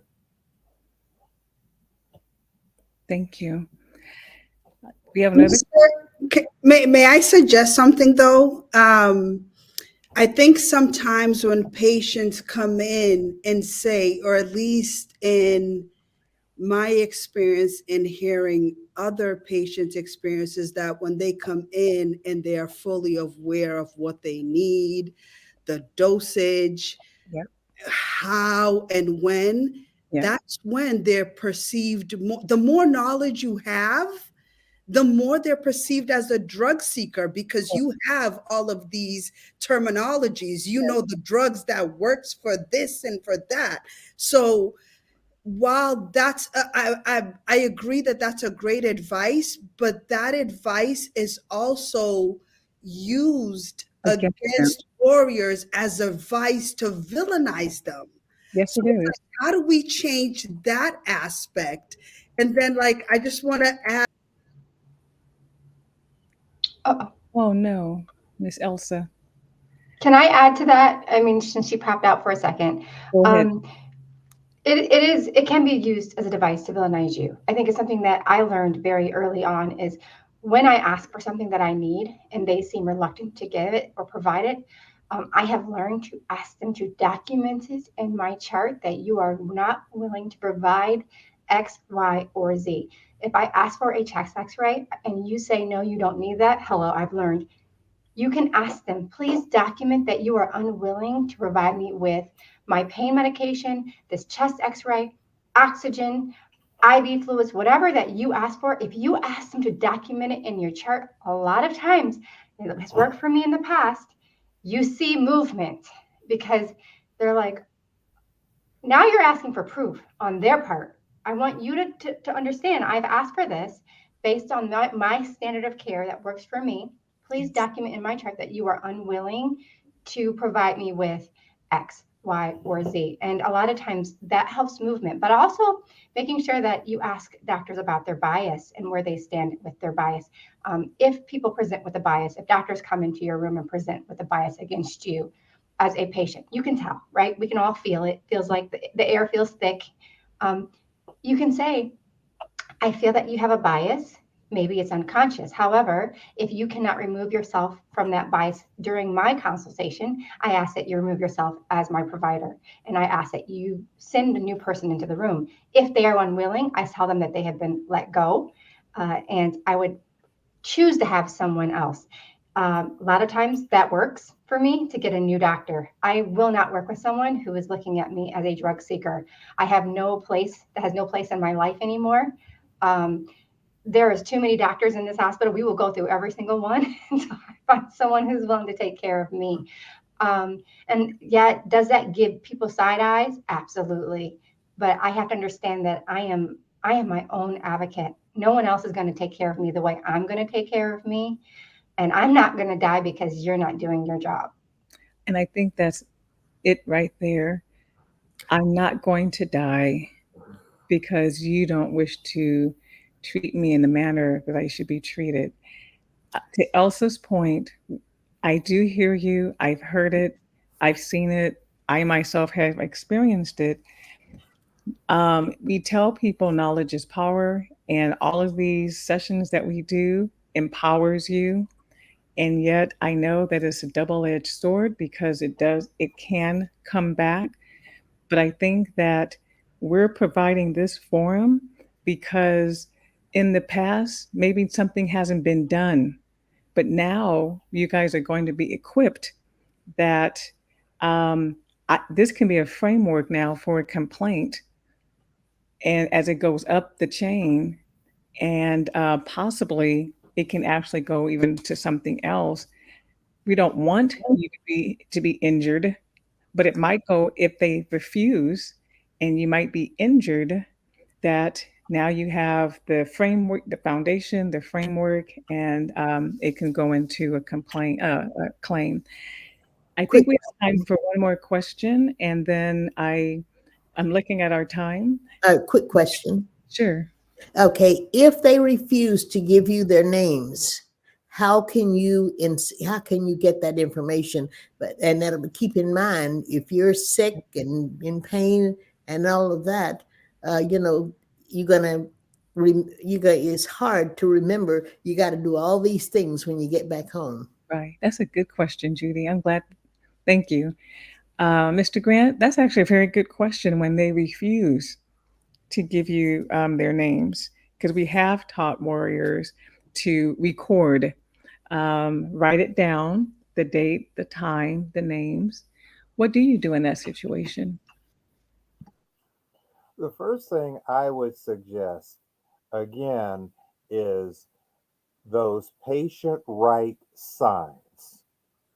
Because somewhere in those 12 to 15 bullets, it's going to indicate how you ask for information. The next thing I would suggest is the head nurse on that unit. So if it's, the respiratory therapist or someone else coming through, I'm somewhat surprised that they wouldn't, but I would specifically ask for the the head nurse, the Mhm. whatever they're called at that institution, because at that point, that person should know that you have the right to know who is treating you. And when And, they and and when as I they said, So go ahead, please. when they refuse to give you their name, then what is your Then I would ask for the chief of the staff. That's the head doctor. Ask for that person. And uh, if they're still refusing, Mhm. you ask that they chart that, as Heather said, which, as I said before, patient request the names of the people treating her or him, because you have the right to know who's treating you. Mhm. Miss Johnson, I have a question. You're going to the hospital by yourself, correct? Yes, I mean, yes, yes. So I know that that's hard. I can only imagine how hard it is because I going into a hospital as a sickle cell warrior by yourself is difficult. I've done it and it's rough. So I suggest asking when you get there for a patient advocate. Um, That's okay. And when they don't show, that's another issue. Well, You don't have time to well, get into. I'm gonna interject because Miss Johnson lives in California, and you will call us, and there will be advocates. So what Heather is saying, patient advocates at the hospital, but Kyan Wellness Center, we do advocate at point of care. So just for everyone to know, for yourself, let us know, and we will be there to literally at the beginning when you arrive so that they know that you're not alone. And this is for everyone. And I've been preaching on this for as long as we've been open. When you can help it, do not go alone. But at this point, there are several different advocacy platforms in sickle cell disease. But in here in California and through your community health worker here, you just have to let that community health worker know I'm on my way to the hospital and I'm going to need some assistance. And we will be there. If not myself, then Pat Corley. And so we're there. All you have to do is just let us know that you're either there and you've been waiting, and we'll do our best to cut down that time, but let them know that you're not alone. You'll let us know what normally works for you. We'll let them know this is what actually works for her so that she can get up and out. Excellent point, Heather, that you brought up. We've been stating it. This is for everyone that can hear our voice. When you can help it, do not go alone. Yep. Do not go I, alone. mhm. Thank you. I A am, couple of other oh, go ahead. I wanted to just raise a couple of other quick points, because Yeah. this gets into charting to move it from complaint to claim. And that is, normally uh, hospitals have a board in your room, and they tell you who's the head nurse, who's they have three or four, who's your doctor, who's the head nurse, who's the assistant or the medical assistant. So you get names, and if the person that comes in the room isn't one of those people, you ask for that person that's on the board to tell you who was in here, And you can take because a picture of, normally they will not. Right. Go ahead, Carolyn. I was just going to say, when they do write, when they do update, when they do shift change and they put down your charge nurse and your nurse and LVN, they don't call them LVNs anymore, but PCT or whatever Medical they're, assistants, maybe. take a picture of the board. Take a picture of the board. That way you have on that particular day, at that particular time frame, that you know who the persons are that were taking care of you.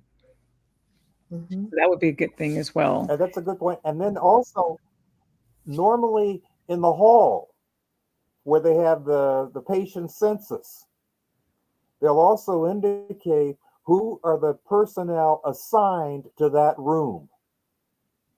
Again, you don't have to even take notes. Just take a quick picture or have your friend take the picture. And you can then get a frame of reference that nurse was here at this time, was on the shift. Well, Yeah. how do you And know? I think Here's my this is picture. a great, I'm sorry. I was going to say that that's a great opportunity for name dropping. Usually, name dropping is a little cheesy, but honestly, in this respect, it's absolutely critical that you let them know who you're connected to, who your immediate team are, and who they're connected to. And I'll share like a brief example. So for us, I'm sure you guys know that a lot of hospitals, especially children's hospitals around the country, have been getting shut down over the last year. For us here, I'm in Massachusetts.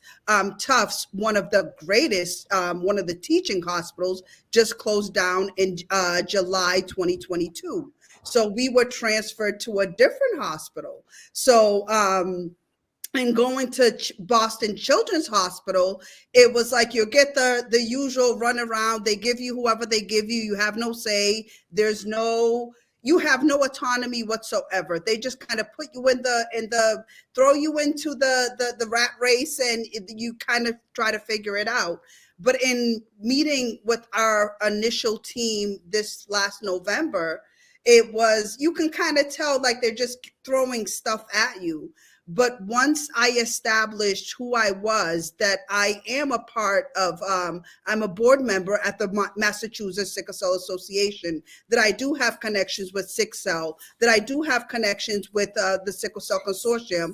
I started, it was just like, oh, you're doing a lot, you know a lot. So in talking about the conferences, the different events going on in the areas, they start to realize that, oh, this doesn't just affect you in a peripheral side type of thing, but like you're involved in the everyday things. So I think it's very important where you can, and if you have those resources to share, get as many people as you can on your side to say, this person is not just a case. Because right now, for me, I'm all about humanizing sickle cell, which I feel as a new person coming into this space, I feel like the sickle cell community has been so dehumanized that they fail to see the whole person behind the condition, not even disease. Let's not talk about it as a disease, but a condition that no one asked for.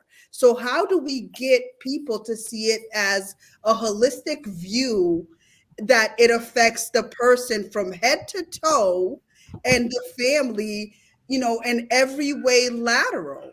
Um, so for me, that's how I always try to approach it. And I think that anytime that you can say, I know more than a little bit more than you, because at the end of the day, you are your best advocate. You are the expert of your disease and your body. And for me as a parent, I know my child like nobody else. I don't care what you tell me the textbook says. I don't care what you as a doctor went to school for however many number of years. I incubated this child within my womb for 10 months. Like, I know this child. I know how he feels, how he hurts when he's not well. I can see when his demeanor changes. So we are the experts in the disease as warriors and as care parents, as experts of our children. So that aspect of it, and I'm sorry, but the warrior just came in and like completely disrupted. So I apologize if there's like extra loud noise. So I digress with all of that, but I hope that made sense. But Oh, anytime that you can share your network and say, hey, I know a little bit more here, I know this, I know that, it gives you autonomy that so often is usurped from us as a community well, of sickle cell warriors and caregivers. And with thank that, you. I end it. Well, what I wanted to say is you brought up a great point and about the humanity and our dignity. And that's actually where it boils down to that we are human beings and we want to be seen as such, and that there are egregious acts um, put against us. We realize that. Um, that's why they call us warriors, because we have such resilience through all of this and the pain. What I did want to be able to say, I'm looking at our time. I knew this was going to happen, that there's just so much to say. Good thing that we have part 2 and 3 coming up. So I wanted to attempt to wrap this up, but to let everyone know that we will capture the questions. And as long as your name is next to it, we'll make sure that we um, gather these, let Mr. Grant know, and then we can actually share the answers with you offline. But we're also going to use that for our part 2 as well. So as you guys can see, this was overdue, quite necessary. And I did want to be able to, before we actually conclude, I'm going to start with Judy, then Elsa, then Heather, and Mr. Grant in terms of takeaways and what you would like for our audience to um, take away this afternoon. And again, to thank everyone for spending the afternoon with us. So, Judy, we're going to end, but again, we're thankful that you're with us. Um, all 80 years of your experience. Thank you. So we want to be able to just say, if you can give us a takeaway to leave us with until next time. I want to make sure that you understand. As of Monday, I will start dialysis. So my availability, and I have no idea what the experience is going to be, but that's another chapter that's beginning in my life. Um, you know, I still say somehow or another we need to know how where the legal system is, how soon we can get to you, because when we have to go back home and fight this ourselves. We have other lives, you know, and it's just we're consumed with by this. I don't need, and that's the way that we live our lives. You know, you wake up in the morning, you have a bad day medically, and you're ended up something you've got to fight. And Mr. Grant, I mean, to see you, I'm happy to see you. You know, um, Thank you. And I think the takeaway that I wanted to is what Dr. Rowley said, and that is get an advocate, get to this support organization. And the most important thing is it can then route you somewhere. It can send you to local advocacy, it can adopt it itself. I can be consulted through the organization. So the most important thing is getting advocacy. Another thing that I have found that some institutions have social workers and they can be helpful in finding the advocacy mechanism. So I would also like to suggest that. I sent this a memo to someone to give to you that you can read in your leisure. I knew that I wouldn't have but so much time here, and so. But anyway, just for you to be have a little bit more detailed information about some of the things Okay. through. All right. I'll make sure, Judy, that Mr. Grant receives it. Oh, okay. Mhm. If you sent it to your community health worker and myself, Mhm. or just today, she'll forward it to me and I'll forward it to Mr. Grant. Okay. Mhm. Thank you. Thank you. Elsa,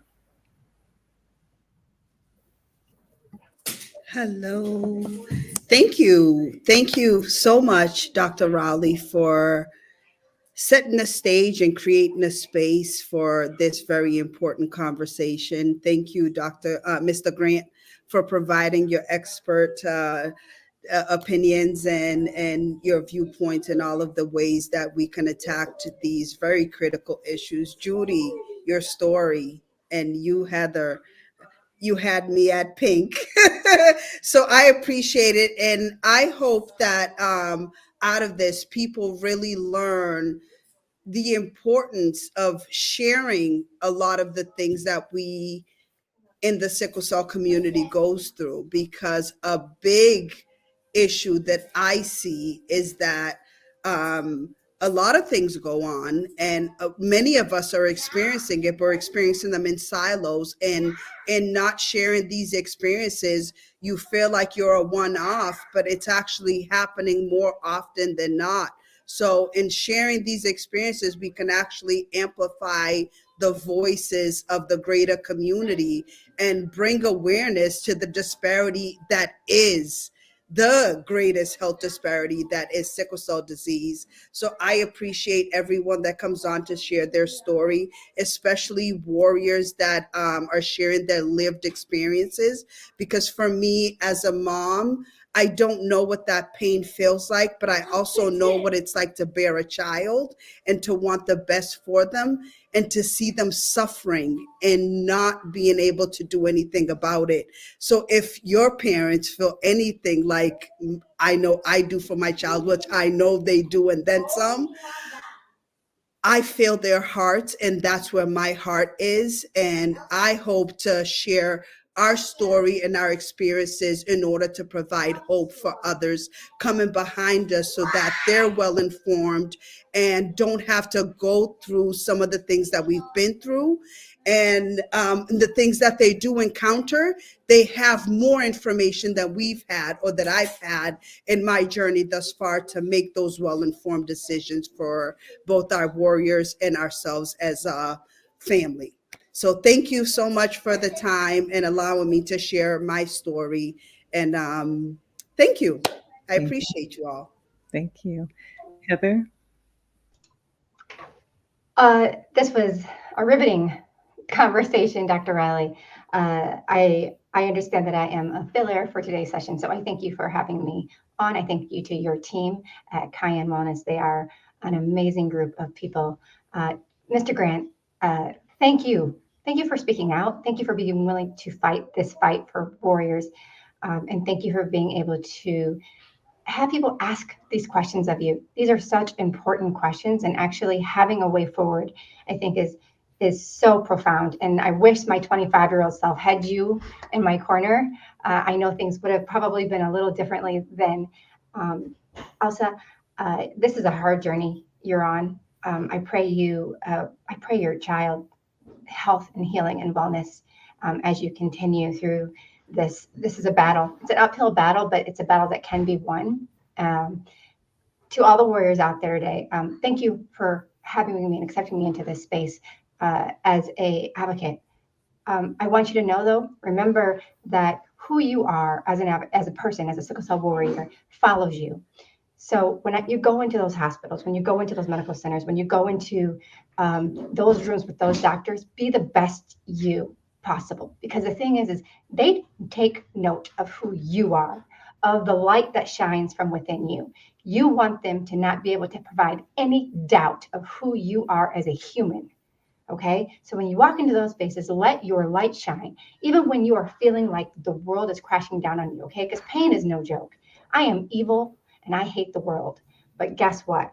I have to be kind. I have to harness that energy to pull it together to be kind and show kindness, because the thing is they will not use that against me later. Okay, so let's remember kindness goes so far. Miss Johnson, you are an inspiration.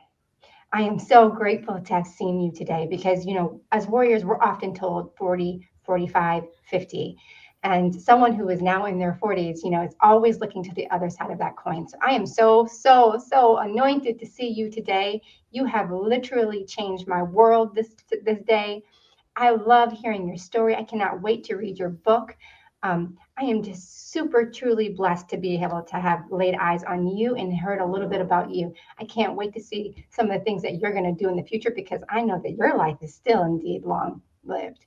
I thank you all today. I don't want to take up any more time, but again, thank you for allowing me in this space. Heather, thank you. And the man of the hour, Mr. Grant. Um, Again, like I said, long time coming. And I said this earlier when we began.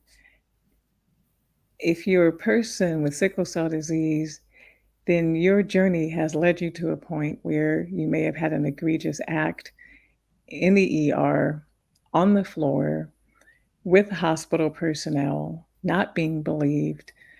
So I dedicated this to the Bobbies, the Natashas, and the Brittnys who are no longer with us, in an effort so that we're able to continue to fight, uh, but with knowledge now on what we actually can do. Mr. Grant, final words? Well, I think that it's been said, and when Judy Johnson asked earlier, I think that's how I would like to end this. I think that Heather has just been really an inspiration to me. She's so articulate, she's so eloquent, and relatively, she's so young. So I really want to thank everyone and look forward to seeing you for our next session. Thank you. And so, with that, everyone, um, you guys we've entered into our linger longer space, which is fine. This is the reason why we actually have that, so that we don't just abruptly end the conversation. But I think this is a good time, and we invite you all back to the next session for part two, where we'll reach out to the community, or you can reach out to us if you are undergoing something and you're not quite sure if this is a complaint and or a case. Reach out to us, and we can also have you on our panel as well. So with that said, I wish you all a rest of your Saturday, giving your Saturday back. So good afternoon. Thank you for joining us.